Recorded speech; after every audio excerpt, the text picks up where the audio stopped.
சில தினங்களுக்கு முன்னாடி ஆளுநர் உரையில் வந்து தமிழக அரசுடைய ஸ்டேட்மெண்ட் என்னவா இருந்ததுன்னு கேட்டிங்கன்னா, இனிமேல் கோவில்களுடைய வருமானத்துல இருந்து கோவில்களுக்கு உண்டான இல்லாட்டி பக்தர்களுக்கு உண்டான செலவு மட்டும்தான் பண்ணப்படும், கமர்ஷியல் ஆக்டிவிட்டிஸ் எதுவும் பண்ணப்படாது.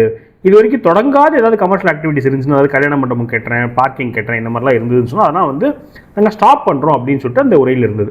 அது மிகப்பெரிய வரவேற்பு எல்லாருக்கு மத்தியிலையும் பெற்றிருந்துச்சு. இன்ஃபேக்ட் நம்மளுடைய டெம்பிள் ஆக்டிவிஸ்ட் நிறைய பேர் வந்து, அதாவது நம்ம டிஆர் ரமேஷ் அவர்கள் அவங்களாம் வந்து என்ன பண்ணியிருந்தாங்கன்னா அதை பாராட்டியிருந்தாங்க, ரொம்ப நல்ல விஷயம் அப்படின்னு சொல்லிட்டு. அதோடைய தொடர்ச்சியாக இன்னைக்கு சட்டமன்றத்தில் என்ன பண்ணியிருந்தாங்கன்னு கேட்டிங்கன்னா, ஒரு சில டிபேட்ஸ் வந்து நடந்துச்சு. அதில் என்ன நடந்தது, அதில் சேகர்பாபு அவர்கள் என்ன சொன்னாங்க, உதயநிதி ஸ்டாலின் அவர்கள் என்ன சொன்னாங்க, இப்போ நம்மளுடைய அறநிலைத்துறை அமைச்சர் ரமேஷ் அவர்கள் என்ன சொன்னாங்க, அப்புறம் நம்மளோட கருத்து, இதெல்லாம் தான் இந்த வீடியோவில் இருக்க போது. நான் உங்கள் மணியின் கோபி, நீங்கள் பார்த்துட்டு இருக்குது பாசிட்டிவ் பாலிடிக்ஸ். ஒருவேளை நம்ம சேனல் சப்ஸ்கிரைப் பண்ணால் பார்த்துட்டு இருக்கீங்கன்னா சப்ஸ்கிரைப் பண்ணி பெல் ஐகான் கிளிக் பண்ணிக்கோங்க. ஸோ தட் நாங்கள் அடுத்தடுத்த போகிற வீடியோஸ் உங்களுக்கு வந்து சேரும். கோயில் நிதியை பயன்படுத்தி 10 கோடி ரூபாய்க்கு 10 கோடி ரூபாய் மதிப்பில் ஒரு மல்டி லெவல் கார் பார்க்கிங் வசதியை அந்த கோயிலுக்கு ஏற்படுத்துவதற்கான திட்டத்தை இந்த அரசு அனுமதித்தது. குன்னூருக்கு சுற்றுலாவிற்கு வருகின்ற மக்களுடைய வாகனங்கள் போதிய அளவிற்கு பார்க்கிங்கிற்கு இடமில்லாமல் தவிக்கின்ற சூழ்நிலையில் அங்கே மல்டி லெவல் பார்க்கிங், ஆனால் கோயில் நிதியவே 10 கோடி எடுத்து அங்க மல்டி லெவல் கார் பார்க்கிங் வந்து எந்த விதமான பொதுமக்களும் பக்தர்களும் கேட்கல, பக்தர்களும் பொதுமக்களும் கேட்கல. ஸோ இன்னைக்கு 22 ஜூன் சட்டமன்றத்தில் என்ன பேசுறாங்கன்னு கேட்டிங்கன்னா, உதயநிதி ஸ்டாலின் அவர்கள் பேசுறார். என்ன பேசுறாருன்னா, இந்த மாதிரி கவர்னர் உரையில் இந்த மாதிரி அறநிலையத்துறையுடைய கட்டுப்பாட்டில் இருக்கு அந்த ஃபண்டு வந்து கமர்ஷியலாக யூஸ் பண்ண போகிறதில்ல, கோவில்களுக்கு பக்தர்களுக்கு மட்டும்தான் செலவு பண்ண போகிறோம்னு சொல்லியிருந்தீங்களே, இது வந்து பாஜகவோட குரல் மாதிரி இருக்குதே அப்படின்னு சொல்லி கேட்குறாரு. அதாவது அவருக்கு வந்து அதுக்கு மனசு வரமாட்டேங்குது பாருங்க.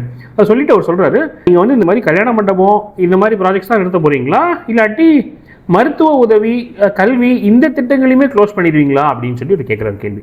அதுக்கு வந்து அறநிலையத்துறை அமைச்சர் பதில் சொல்கிறார். என்ன பதில் சொல்கிறாருன்னா, மக்களுக்கு தேவையான அந்த நடவடிக்கைகள் இருக்கும், அது நாங்கள் தொட போகிறதில்ல. கமர்ஷியல் ஆக்டிவிட்டீஸ் மட்டும் நாங்கள் என்ன பண்ண போகிறோம்னு சொன்னால் நிறுத்த போகிறோம். ஏன்னா இது வரைக்கும் தொடங்காத கமர்ஷியல் ஆக்டிவிட்டிஸ் நிறுத்த போகிறோம். கோவில் பணத்தை வச்சு கோவிலுக்கு உண்டான அடிப்படை தேவைகளே பூர்த்தி பண்ணாமல் இந்த மாதிரியான வேலைகள்லாம் பண்ணுறாங்க, அது வந்து நம்ம நிறுத்தணும் அப்படின்னு சொல்லி சொல்கிறார். சொல்லிட்டு நான் உங்களுக்கு ஒரே ஒரு உதாரணம் மூலமாக இதை வந்து புரிய வைக்கிறேன் அப்படின்னு சொல்லிட்டு, குன்னூரில் ஒரு விநாயகர் கோயில் இருக்குது. அந்த விநாயகர் கோயிலுக்கு 500 பேர் தான் வந்து விசிட்டே பண்ணுவாங்க. இப்போ என்ன பண்ணியிருக்காங்கன்னா, அங்கே கோயில் நிதியிலிருந்து 10 கோடி ரூபாய் எடுத்து குன்னூரில் ஒரு மல்டி லெவல் கார் பார்க்கிங்கை கட்டியிருக்கிறாங்க. இது வந்து கமர்ஷியல் ஆக்டிவிட்டி. அங்கே கிட்டத்தட்ட ஒரு 50 கோயில் இருக்கு, எங்கேயுமே அடிப்படை வசதிகளே இல்லை. அப்படி இருக்கும்போது இந்த மாதிரி பண்ணுறது சரியில்லைங்கிற மாதிரி பதில் கொடுத்துருப்பாரு. உடனே திமுகவுடைய முன்னாள் அமைச்சர் சேகர்பாபு அவர் பதில் சொல்றாரு. அவர் என்ன பதில் சொல்றாருன்னா, என்னமோ நாங்கள் வந்து அமைச்சரே முடிவு பண்ண மாதிரி இவர் வந்து சொல்றாரு. அப்படி கிடையாது, எல்லா உறுப்பினர்களும் சேர்ந்து பேசி தான் என்ன பண்ணோன்னு சொன்னால் மக்களுக்கு நல்லதுன்னு சொல்லி தான் இதை முடிவு பண்ணியிருக்கிறோம்.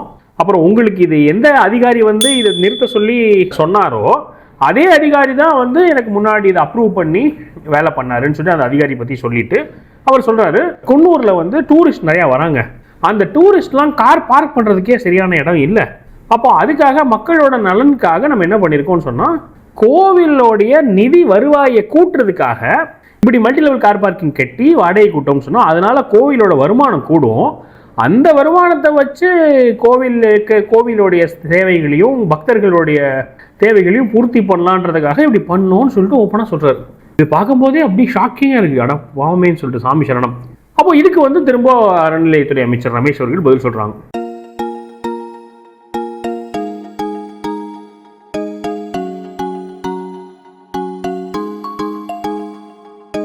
அவர் என்ன சொல்றாருன்னா, அடிப்படை தேவையில்லை, பக்தர்கள் யார் உங்ககிட்ட வந்து மல்டி லெவல் கார் பார்க்கிங் வேணும்னு கேட்டது, நீங்கள் என்ன பண்ணியிருக்கலாம்னா, கோவிலோடைய நிலம் இருக்குது, அந்த நிலத்தை நீங்கள் இந்த மாதிரி மல்டி லெவல் கார் பார்க்கிங் கட்டுறதுக்காக அட்மினிஸ்ட்ரேஷனுக்கு வந்து நீங்கள் குத்தகைக்கு விட்டுட்டு அந்த வருமானத்தை வச்சு நீங்கள் என்ன பண்ணியிருக்கலாம்னு சொன்னால் கோவிலோட தேவைகளை பூர்த்தி பண்ணலாமே. அதை விட்டுட்டு கோவில் காசு 10 கோடியை எடுத்து நீங்கள் வந்து இப்படி கொடுத்தீங்கன்னா என்ன அர்த்தம்? அடிப்படை வசதி, கழிப்பறை வசதிகள் எந்த கோயிலையும் இல்லை. கிட்டத்தட்ட 50 கோயிலில் கழிப்பறை வசதி இல்லை. அப்படி கழிப்பறை வசதியை நீங்கள் பண்ணி கொடுக்காம மல்டி லெவல் கார் பார்க்கிங் 10 கோடி எடுத்து கெட்டுறேன்னு சொல்றது எப்படி இதுன்னு சொல்லிட்டு அவர் பதில் முடிச்சிடுறாரு. அதுக்கப்புறமா நிறையா கூச்சல் போடுறாங்க, அதாவது குற்றச்சாட்டு வச்சிட்டாங்க, நாங்கள் பண்ணது தப்புன்னு சொல்லி குற்றச்சாட்டு வச்சிட்டாங்கன்னு சொல்லிட்டு அவங்க கேட்குறாங்க, எனக்கு திரும்பி பதில் சொல்ல அனுமதி கொடுக்குன்னு கேட்குறாங்க. சபாநாயகர் என்ன சொல்லிடுறாருன்னா, அவர் குற்றச்சாட்டே வைக்கல, நீங்க பண்ணது தப்புன்னே அவர் சொல்லல.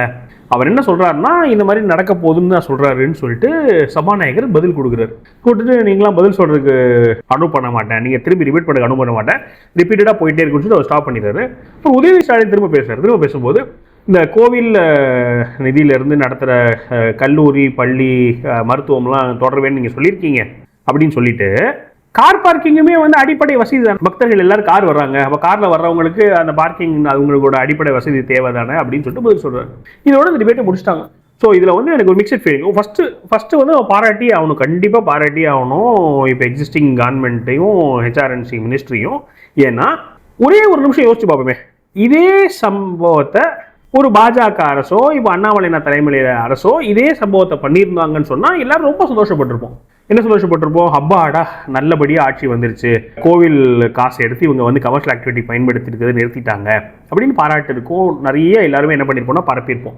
அப்போ யார் பண்ணாங்கன்றது இரஸ்பெக்ட் ஆஃப் தட் ஒரு நல்ல காரியம் நடந்திருக்கு. ஒரு ஃபர்ஸ்ட் ஸ்டெப் டுவர்ட்ஸ் கோவில் சொத்துக்களை பாதுகாக்கிறதுக்கான ஒரு ஸ்டெப் எடுத்து வச்சிருக்குங்கிறதுல கண்டிப்பாக மாற்று கருத்தே கிடையாது. அதனால கண்டிப்பாக they deserve all the credit, இதை பாராட்டணும்.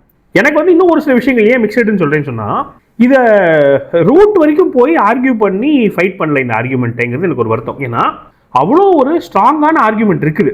ஃபர்ஸ்ட் விஷயம் வந்து இவர் சொல்கிறது என்ன சொல்கிறதுனா, 10 கோடி ரூபாய் ஆல்ரெடி உங்ககிட்ட நிதி இருக்குது. அப்போ அந்த இருக்கிற நிதியை வச்சு நீங்கள் வந்து அடிப்படை சேவை பண்ணலையே. நீங்கள் என்ன சொல்கிறாருன்னா, ஒரு சேகர்பாபு சொல்கிறாரு, கோவிலோட வருவாயை பெருக்கி அந்த வருவாயை வச்சு இவங்க அடிப்படை தேவைகளை வந்து பூர்த்தி பண்ணுவாங்களாம். இருக்கிற 10 கோடியை வச்சு பூர்த்தி பண்ணாமல் இந்த 10 கோடியை செலவு பண்ணிடுவாங்களா வேற ஏதோ ஒன்றுத்துக்கு. 10 கோடியை செலவு பண்ணிட்டு அதுலேருந்து வரப்போகிற வருமானத்தை வச்சு அடிப்படை தேவைகள் பூர்த்தி பண்ணுவாங்கிறது எவ்வளோ ஒரு ஃபண்டமெண்டலி தப்பான ஒரு ஆர்குமெண்ட்டாக இருக்குது. இது முதல் விஷயம். இன்னொன்று வந்து என்னன்னு கேட்டிங்கன்னா, இவங்க சொல்கிறாங்க கல்வியும் மருத்துவமும் வந்து தொடரப்படும் சொல்லி தாவைக்கா சொல்லியிருக்காங்க. அதுக்கு வந்து இவங்களும் ஓகேன்னு இருக்கிறாங்க. அது நல்ல விஷயம் தான். அதாவது என்னன்னு சொன்னால், இதுக்கு ஒரு சின்ன சின்ன ஆர்குமெண்ட்ஸ் இருக்குது. நான் என்னோட பார்வையை மட்டும் நான் வைக்கிறேன். நீங்கள் உங்களோட கருத்துக்கள் கண்டிப்பாக கமெண்ட் செக்ஷனில் பதிவு பண்ணுங்கள். கோவிலோடைய நிதியினால பக்தர்களுக்கு நன்மை நடக்கணுங்கிறது பாயிண்ட். இவங்க என்ன பண்ணிடுறாங்கன்னா, இதை கொஞ்சம் விரிவாக்கி மக்களுக்கு நன்மை, மக்களோடைய அடிப்படை தேவைன்னு சொல்லி சொல்கிறாங்க. கோவில்ங்கிறது பை ஆதாரமாகவே அது வந்து ஆன்மீக ஸ்தலம். அப்போ கோவிலோடைய நிதி, கோவிலுக்கு ஒருத்தர் வந்து என்ன பண்ணுறாரு, டொனேட் பண்ணுறாரு. பக்தர் வந்து கோவிலுக்கு டொனேட் பண்ணுறாருன்னு சொன்னால் அது கோவிலுக்காகவும் அந்த தெய்வத்துக்காகவும் கொடுத்துருக்குறாங்க. அப்போது அந்த நிதி வந்து பக்தர்களுடைய நலனுக்காக பயன்படணும். அப்போ பக்தர்களுடைய நலன் சொன்னால், இப்போ அந்த கல்வி நிறுவனம் என்னவா இருக்கக்கூடாதுன்னா, ஒரு செக்குலார் கல்வி நிறுவனம் இருக்கக்கூடாது. அந்த கல்வி நிறுவனம் எப்படி தான் இருக்கணும்னு சொன்னால், ஆன்மீகத்தை போதிக்கக்கூடிய இல்லை அந்த ஆசி பெற்ற அப்படிப்பட்ட கல்வி நிறுவனமாக இருக்கணும். இவங்க என்ன பண்ணிடுறாங்கன்னு சொன்னால், இந்த கல்வி நிறுவனத்தை செக்குலர் ஆர்கனைசேஷனை கொண்டு போயிடுறாங்க. அது எப்படி செக்குலர் ஆர்கனைசேஷன் கொண்டு போகணும்? ஏன்னா இந்த பணம் பக்தர்களிலிருந்து வந்த பணம், பக்தர்களோட நன்மைக்காக எடுக்க வைக்கிற பணம். அப்போ அதுலேருந்து நடத்தக்கூடிய கல்வி நிறுவனமுமே அப்படிதானே இருக்கணும். இப்போ ஒரு மிஷனரிட்டேருந்து ஒரு ஸ்கூல் நடக்குதுன்னு சொன்னால் அங்கே என்ன நடக்கும்? அங்கே வந்து ப்ராப்பராக மிஷனரிக்கு உண்டான ப்ரேயர்ஸ் நடக்கும். அங்கே வந்து எல்லாமே அதுக்குண்டான ஈகோசிஸ்டம் மாதிரி அந்த ஸ்கூல் நடக்கும். அப்போ அதே மாதிரி தான் வந்து கோவில் நிதியிலேருந்து ஆரம்பிக்கப்படுற கல்வியாக இருந்ததுன்னா, இப்போ எனக்கு டெக்னிக்கலாக தெரியாது, நிறைய பேர் அதுலேயுமே ஒரு சில டெக்னிக்கல் ஆர்குமெண்ட்ஸும் வைக்கிறாங்கன்னு வச்சுக்கோங்களேன். ஒரு பாயிண்ட் அட்லீஸ்ட் என்னன்னா, நீங்கள் கல்வி நிறுவனம் நடத்த போறீங்கன்னா கூட, ஆல்ரெடி நடந்துட்டு இருக்க கல்வி நிறுவனமாக இருந்தாலும் ஆல்ரெடி செலவு பண்ணி கட்டி நடத்திட்டு இருக்காங்கன்னா அது வந்து தெளிவாக தெரியணும். அது பக்தியை பெருக்கணும். அங்கே படிக்கிற குழந்தைங்களே வந்து என்ன ஆயிடக்கூடாதுன்னு சொன்னால், கடவுளுக்கு எதிராகவோ ஏத்திசமோ இருக்கக்கூடாது. நீங்கள் திமுகலேருந்து ஒரு கல்வி நிறுவனம் ஆரம்பிச்சு அந்த கல்வி நிறுவனத்தில் வந்து நீங்கள் என்ன பண்ணுறீங்க, நான் வந்து பெரியார் தான் எல்லாம், பெரியார் வந்து அதை ஈவேரா தான் எல்லாமே, கடவுள் நம்பிக்கை இருக்கக்கூடாதுன்னு சொல்லி போதிக்கிறாங்கிறது கூட வேற. கோவில் நிதி எடுத்து கல்வி நிறுவனம் ஆரம்பிச்சுட்டு அந்த கல்வி நிறுவனத்தில் வர்ற குழந்தை என்னவாயிடக்கூடாதுன்னு சொன்னால் பக்தியிடம் இருக்கக்கூடாதுங்கிறது பேசிக்கான என்னுடைய பார்வை. ஸோ அதுவும் சரி, இல்லாட்டி மருத்துவமாக இருக்கட்டும், மருத்துவமனையாக இருக்கட்டும், அங்கே கோயில் இருக்கணும். எந்த கோயில் பக்தர்களுக்காக அது கட்டப்படுதோ எல்லாருமே வந்து பலன் அனுபவிக்கலாம், அது தப்பு கிடையாது. ஆனால் ஆதாரமாக என்ன இருக்கணும்னு சொன்னால் அந்த பக்தியோ இல்லை அந்த தெய்வமோட ஆதாரம் இருக்கணுங்கிறது தான் வந்து என்னுடைய பார்வை. ஸோ அந்த மாதிரி ஒரு சில பாயிண்ட்ஸ் இருக்குது. ஆனால் what ever said and ton, இது கரெக்டான ஸ்டெப்பு தான். இருக்கிற பணத்தை வச்சு முதல்ல அடிப்படை தேவைகள் பண்ணுவோம். எல்லாத்துக்கும் முதல்ல கழிவுறை வசதி பண்ணி கொடுப்போம். அவங்களுக்கு வந்து தண்ணி வசதி இருக்கணும்னு சொல்லிட்டு ஹெச்ஆர்என்சி மினிஸ்டர் பேசியிருக்கிறாரு. ஸோ அந்த ஸ்டெப்பில் அவங்க முன்னாடி போனாங்கன்னா டெஃபினட்டாக நல்ல விஷயம் தான். ஸோ இதை பற்றி நம்ம சேனலில் சொல்லுவோம் அப்படிங்கிறத இந்த வீடியோட நோக்கம். என்ன பண்ணுறேன்னு சொன்னால், இந்த மொத்த ஆர்கியூமெண்ட் நடந்தது இல்லையா, இப்போ இந்த உதயநிதி ஸ்டாலின் ஒரு பேசுனதுலேருந்து ஹெச்ஆர்என்சி மினிஸ்டர் பேசுகிறது எல்லாத்தையும் நான் வந்து இப்போ பேசி முடிச்சோன்னே அந்த 10 minutes அதை ஃபுல்லாக நான் ப்ளே பண்ணுறேன். ஸோ உங்களோட கருத்துக்கள் கண்டிப்பாக பதிவு பண்ணுங்கள். மேலும் ஒரு பாசிட்டிவ் வீடியோ சந்திக்கிறேன். வணக்கம். இந்த கருத்தை பார்க்கும் பொழுது அறநிலையத்துறையே இருக்கக்கூடாது அப்படின்னு சொல்ற பாஜகவுடைய குரலாகத்தான் தாவேக அரசும் சொல்லுதா அப்படிங்கிற சந்தேகம் எங்களுக்கு வருது. பாஜகவும் வலதுசாரிகளும் சொல்றது இதுதான், அறநிலையத்துறை பள்ளி கல்லூரிகளை நடத்தக்கூடாது, அறநிலையத்துறை பள்ளி கல்லூரிகளை நடத்தக்கூடாது அப்படின்னு சொல்லிட்டு இருக்கிறாங்க. இதுக்காக வழக்கும் தொடர்ந்து இருக்கிறாங்க. இந்த நிலைப்பாடு திருமண மண்டபங்கள் வணிக வளங்களோடு நிற்குமா, இல்ல கல்வி நிறுவனங்களுக்கும் இந்த கண்டிஷன்ஸ் அப்ளை செய்யப்படுமா? மாண்புமிகு அறநிலையத்துறை அமைச்சர்கள். மாண்புமிகு பேரவைத் தலைவர் அவர்களே, மாண்புமிகு தமிழ்நாடு முதல்வர் அவர்களே, அறநிலைத்துறையை பொறுத்தவரைக்கும் கோவில்களின் வருமானம் கோவில்களுக்கான, கோவில்களில் வரக்கூடிய பக்தர்களுக்காக செலவிடப்படும் என்பதை நம்முடைய ஆளுநர் உரையில் இடம்பெற்றதுதான் அதனுடைய சாராம்சம். இன்னொன்று, சமீபத்தில் வெளியிடப்பட்ட திருமண மண்டபங்கள் மற்றும் வணிக வளாகங்கள், அந்த பணிகள் துவங்கப்படாத பணிகள் நிறுத்தப்பட்டது என்பது, இந்த பணிகளை பொறுத்த வரைக்கும் நாம் ஆராய்ந்த வரைக்கும் அந்த கோவில்களில் பொதுமக்களுக்கு தேவையான அடிப்படை வசதிகள், பொதுமக்களுக்கு தேவையான தங்குமிட வசதிகள், பொதுமக்கள் பக்தர்கள் வரப்போது அவர்களுக்கு தேவையான அடிப்படையிலான கழிப்பறை வசதிகள் போன்ற இந்த வசதிகளை மேம்படுத்துவதை காட்டிலும் இவர்கள் கமர்ஷியலாக கோவில்களுக்கு திருமண மண்டபங்கள் கட்டுவதிலும் வணிக வளாகங்கள் கட்டுவதிலும் அதன் மூலமாக வருவாய் ஈட்டுவதை மட்டுமே குறிக்கோளாக வைத்துக் கொண்டு இந்த திட்டங்களை துவங்கியதன் காரணமாக மேலும் அதன் மீது பல்வேறு நீதிமன்ற வழக்குகள், ஸ்டே ஆர்டர்ஸ் இருப்பதனால நாம் அதையெல்லாம் ரத்து செய்து அறிவிச்சிருந்தோம். இதற்கு ஒரே ஒரு உதாரணமாக, எந்த அளவிற்கு கோவில்களை கமர்ஷியலாக மாற்றுவதற்கு கடந்த ஆட்சி காலத்தில் முயற்சி செய்து கொண்டிருந்தார் என்பதற்காக ஒரே ஒரு சிறிய உதாரணத்தை மட்டும் சொல்லிடுறேன். அருள்மிகு குன்னூரில் இருக்கக்கூடிய அருள்மிகு விநாயகர் திருக்கோயில், ஏறத்தாழ அந்த கோயில்கள் இருந்து கோயில் நிதியை பயன்படுத்தி 10 கோடி ரூபாய்க்கு 10 கோடி ரூபாய் மதிப்பில ஒரு மல்டி லெவல் கார் பார்க்கிங் வசதியை அந்த கோயிலுக்கு ஏற்படுத்துவதற்கான திட்டத்தை இந்த அரசு அனுமதித்திருக்கிறது. இதற்கு முன்னால் இருந்தக்கூடிய அமைச்சர் அவர்கள் அதை அறிவித்திருக்கிறாங்க. அந்த கோயில்ல ஒட்டுமொத்தமாக மாதத்திற்கு வரக்கூடிய பக்தர்களின் எண்ணிக்கையே 500 தான் ஆவரேஜா. அதே போல அந்த கோவில்களுக்கு அடிப்படையில கழிப்பறை வசதி கூட கிடையாது.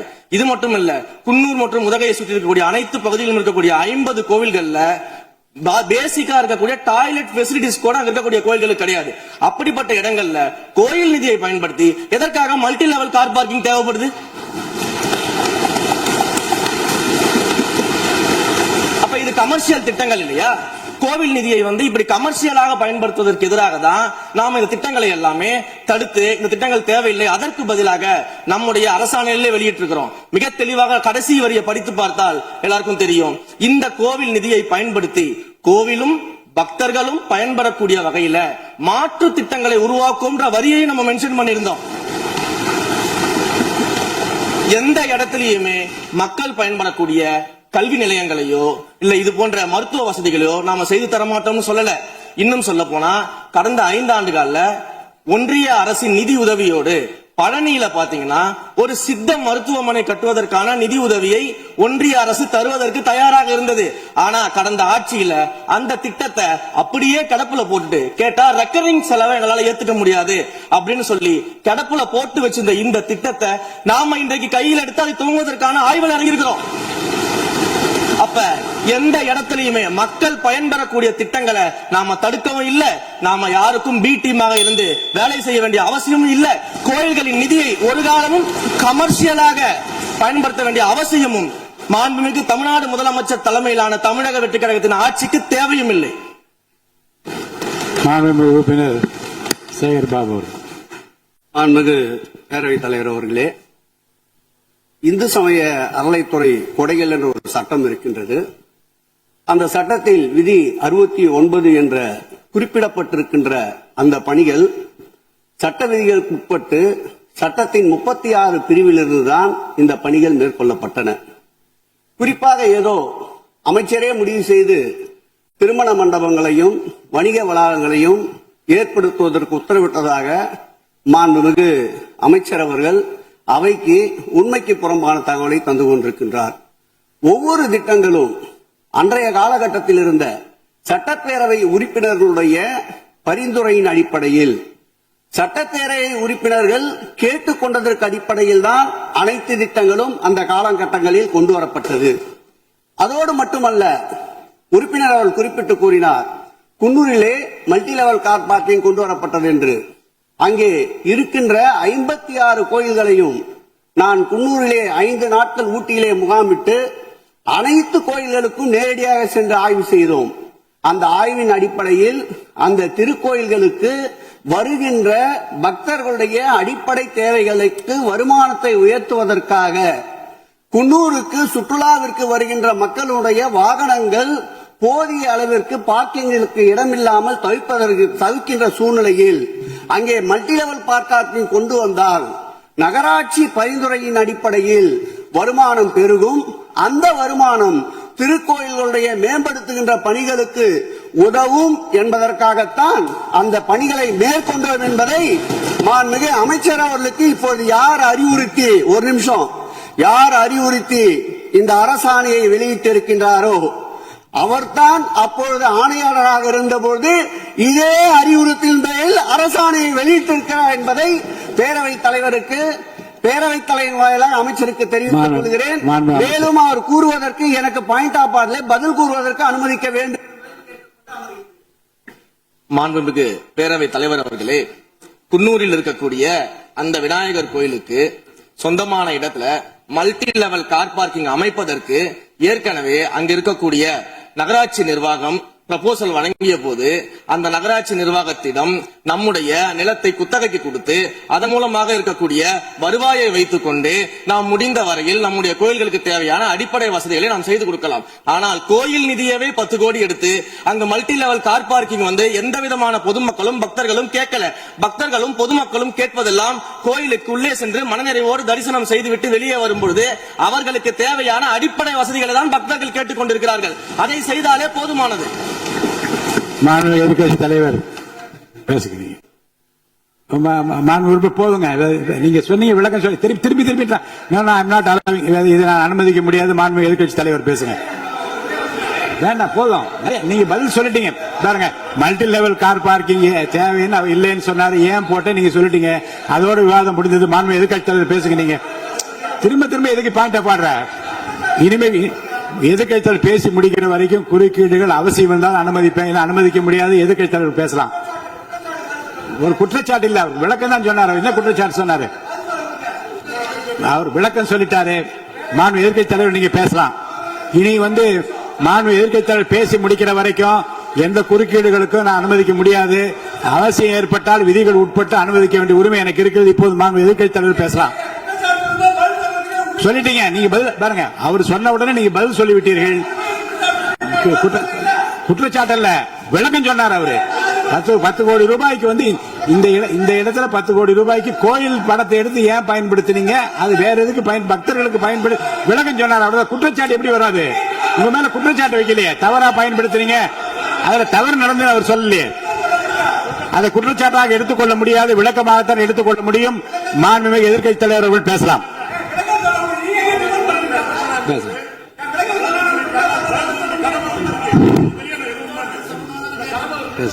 அவை முன்னவர். மாண்பு பேரவைத் தலைவர்களே, அவை முன்னவர்கள் அதற்கான விளக்கத்தை சொல்லியிருக்கிறார்கள். இந்து அறநிலையத்துறை அமைச்சர் அவர்கள் விளக்கத்தை சொன்னார்கள். நீங்கள் அதற்கும் விளக்கத்தை கேட்டு பதிலளித்திருக்கிறீர்கள். மீண்டும் அவர் சொல்வதற்கெல்லாம் பதிலளிப்பதற்கு அவை நேரமில்லை. மாண்பு எதிர்க்கட்சி தலைவர் அவர்கள். மாண்பு பேரவைத் தலைவர்களே, முன்னாள் அமைச்சர் அறநிலையத்துறை அமைச்சர் அதற்கான சரியான விளக்கத்தை கொடுத்திருக்கிறார். இப்போ இருக்கக்கூடிய மாண்பு அமைச்சர் அவர்களும் சில விளக்கங்களை கொடுத்திருக்கிறார். கார் பார்க்கிங் ஃபெசிலிட்டி என்பதும் ஒரு அத்தியாவசிய தேவைதான். அது ஒன்றும் தேவையில்லாத எல்லாருமே இப்ப கார் வச்சிருக்கிறாங்க. கோயிலுக்கு வரவங்க கார்லயும் தான் வருவாங்க. எனவே அதுவும் ஒரு தேவைப்படுகின்ற ஒரு வசதி தான். நான் கேட்டுக்கொள்வதெல்லாம், எங்களுடைய ஆட்சியில அறநிலையத்துறை சார்பாக 4 கல்லூரிகளை திறந்திருக்கிறோம். ஆண்டுக்கு 1500 மாணவர்கள் படிச்சுட்டு இருக்கிறாங்க. அதெல்லாம் நீங்க தொடர போறீங்களா, இல்ல அந்த திட்டத்தை கைவிட போறீங்களா அப்படிங்கறதா உங்களுடைய நிலைப்பாடு என்ன என்பதுதான். உறுப்பினர் சொல்லிட்டார். அதாவது ஏற்கனவே கல்லூரிகள் மற்ற அமைப்பில் எந்த விதமான தடையெல்லாம் அதையும் நாங்கள் தொடருவோம் என்ற வார்த்தை அவர் பேசும்போது குறிப்பிட்டிருக்கிறார். நன்றி.